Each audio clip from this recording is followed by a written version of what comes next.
حاضری سے پہلے کچھ ہدایات روزانہ ہم دیتے ہیں، وہ سن لیں۔ سب سے پہلے ہماری گزارش یہ ہے کہ 5 نمازیں پڑھا کریں۔ اگر آپ نماز پڑھیں گے اللہ پاک آپ کو صحت دیں گے، اور اگر آپ نماز نہیں پڑھیں گے تو آپ کا علاج نہ کسی پیر کے پاس ہوگا، نہ کسی حکیم کے پاس، نہ کسی ڈاکٹر کے پاس۔ بیماری دینے والا اللہ ہے اور بیماری ختم کرنے والا بھی اللہ ہے۔ حضرت ابراہیم علیہ السلام سے پوچھا گیا تمہیں کون بیماری دیتا ہے اور شفا دیتا ہے؟ تو حضرت ابراہیم علیہ السلام نے فرمایا وَإِذَا مَرِضْتُ فَهُوَ يَشْفِينِ، جب میں بیمار ہوتا ہوں تو اللہ تعالیٰ مجھے شفا دیتا ہے۔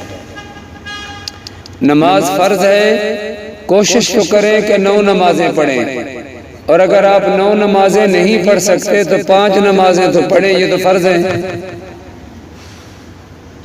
سردی ہو، گرمی ہو، اجالا ہو، اندھیرا ہو، آندھی ہو، طوفان ہو، نماز کا وقت ہے، سارے کام کاج چھوڑیں، مصلی بچھائیں اور اللہ کے آگے کھڑے ہو جائیں۔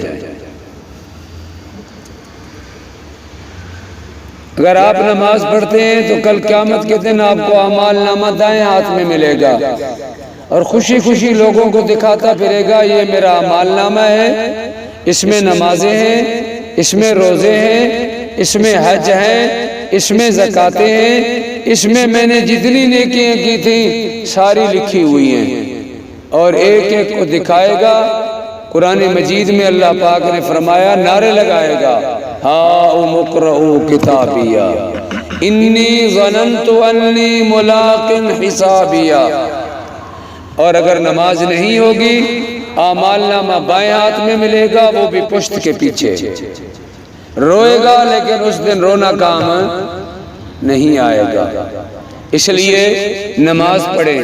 شیخ عبدالقادر جیلانی رحمت اللہ علیہ فرماتے ہیں جو نماز نہیں پڑھتا اس کو اس زمین پر رہنے کا حق نہیں ہے، اس دھرتی پہ رہنے کا حقدار نہیں ہے، وہ یہ زمین چھوڑ دے۔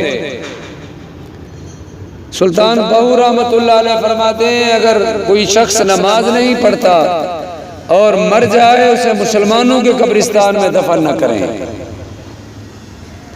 امام اعظم ابو حنیفہ رحمت اللہ علیہ فرماتے ہیں اگر کوئی نماز نہیں پڑھتا تو اسے جیل میں ڈال دیا جائے، بیر دکانوں پہ، بازار میں، گھروں میں بیٹھنے کا اسے کوئی حق نہیں ہے، وہ جیل میں رہے۔ تو اس لیے نماز یہ پڑھیں۔ ہمارے پیغمبر اس دنیا سے جب جانے لگے تو 2 نصیحتیں فرمائی۔ ایک نصیحت یہ فرمائی لوگو نماز نہ چھوڑنا، اور دوسری نصیحت یہ فرمائی لوگو نوکروں کا خیال رکھنا۔ اس لیے ہماری پہلی گزارش روزانہ یہی ہوتی ہے کہ نماز پڑھیں، اور دوسری گزارش یہ ہے ہم حاضری کراتے ہیں تو حاضری میں جتنے جنات اور شیاطین موقع پر موجود ہوتے ہیں وہ پکڑے جاتے ہیں، اور جو موقع پر نہیں ہوتے یا ڈر کے مارے بھاگ جاتے ہیں ان سے بچنا بھی ضروری ہے، اور ان سے بچنے کے لیے دفاعی عمل ہے، آپ کو آتا ہے لیکن آپ کرتے نہیں ہیں، اور وہ دفاعی عمل یہ ہے اعوذ باللہ من الشیطان الرجیم 10 مرتبہ، بسم اللہ الرحمن الرحیم 1 مرتبہ، آیت الکرسی 7 مرتبہ، اور قل هو اللہ احد 3 مرتبہ، قل اعوذ برب الفلق 3 دفعہ، قل اعوذ برب الناس 3 دفعہ، اور اول آخر درود پاک یہ ہر نماز کے بعد پڑھ کے دل پر پھونک ماریں، اور رات کو سوتے وقت بھی یہ دعائیں پڑھ کے سویا کرے۔ شیطان کے بچے تو کیا شیطان کا باپ بھی آپ کا کچھ نہیں بگاڑ سکے گا۔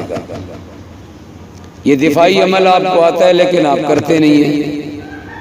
اور تیسری گزارش یہ ہے کہ یہ جنات، یہ شیاطین، یہ بدماش باتھ روم میں بیٹھے ہوتے ہیں، ان کا ڈیرا بسیرا لیٹرین ہے۔ جیسے آپ لوگوں کو مسجد سے پیار ہے ان بدماشوں کو باتھ روم سے پیار ہے۔ تو ہمارے نبی نے آج سے 1400 سال پہلے باتھ روم میں جانے کی ایک دعا بتلائی تھی، اور وہ آپ کو آتی ہے لیکن آپ پڑھتے نہیں ہیں۔ وہ دعا بالکل آسان ہے، اللہم انی اعوذ بکا من الخبث والخبائث، اے اللہ پناہ مانگتا ہوں میں شیطان جنوں سے اور شیطان جننیوں سے۔ یہ دعا ہمارے نبی نے بتلائی ہے۔ جیسے باہر نکلنے کی دعا ہے، غفرانک الحمدللہ الذی اذہب عنی الاذی وعافانی۔ تو اس لیے میری گزارش یہ ہے، جب بھی آپ باتھ روم میں جایا کریں یہ دعا ضرور پڑھا کریں، پھر اندر داخل ہوا کریں۔ اور چوتھی گزارش یہ ہے کہ جتنا عمل ہوتا ہے اس پر کوئی معاوضہ اور فیس نہیں ہے۔ یہ اعلان ہمارا آج سے نہیں، 20 سال سے ہے۔ علاج سے پہلے فیس نہیں، علاج کے بعد مٹھائی نہیں۔ ڈاکٹر پہلے بھی فیس لیتا ہے، بعد میں بھی لیتا ہے۔ پہلے 2000 روپیہ فیس یا 1000 روپیہ فیس، اس کے بعد 12-13 ٹیسٹ لکھ دیتا ہے۔ تو پہلے بھی فیس ہے ڈاکٹر کی، بعد میں بھی فیس ہے۔ ہماری فیس نہ پہلے ہے نہ بعد میں۔ ہم آپ کے لیے دعا کر سکتے ہیں کہ اللہ پاک آپ کو شفا دے، اور ہماری یہ دعا ہے جو یہاں آئے اللہ ان کو شفا دے، جو ہسپتالوں میں ہیں اللہ ان کو شفا دے، جو گھروں کے اندر ہیں اللہ تعالیٰ ان کو شفا دے۔ اب میں حاضری شروع کرانے